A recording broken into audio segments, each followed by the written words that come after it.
Pag-usapan natin ngayon yung update kay Tapans. Unahin na natin dito mga paps, yung sa login or sign up. Bakit kailangan natin mag-sign up kapag wala pa tayong Tapans?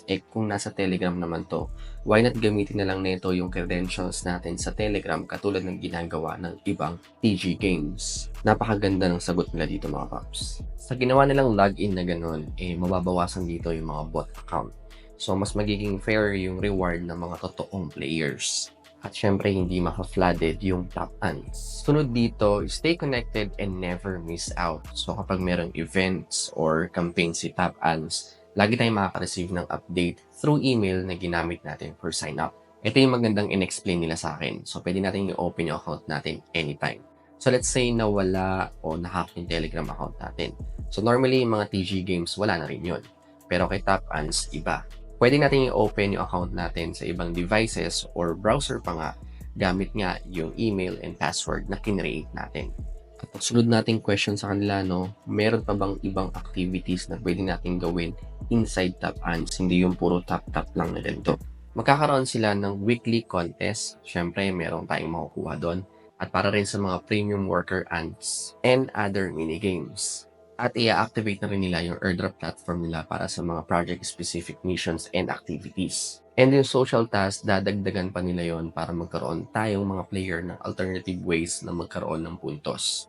Ngayon naman, puntahan natin tong mga nai-invite natin na friends.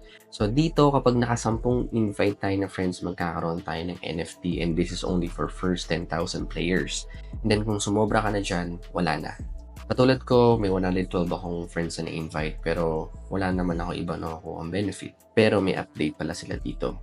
Ito hindi ko masyadong nagets yung explanation sa akin dito pero magkakaroon ng separate contest para sa mga immortals. Ang tawag nila dun sa mga maraming na invites and sa mga general players. So sa immortals, parang magkakaroon daw ng 5% additional sa airdrop and other benefits kung ikukumpara to sa mga general players. Lastly, yung pag-compute ng points kapag naka-offline tayo. Ito yung offline points na nakakuha nga natin. So, dati kapag kinleam natin yan, hindi tama yung computation na nadadagdag dito sa points. So, yan, napaayos natin yan. At ngayon, 13.8, dapat mag-add to ng 8.4K. So, kapag kinleam ko to, dapat nasa 21K. O, 22 pala, malimat ko. At isama na natin tong marketplace mga papsa. As you can see here, coming soon pa rin siya.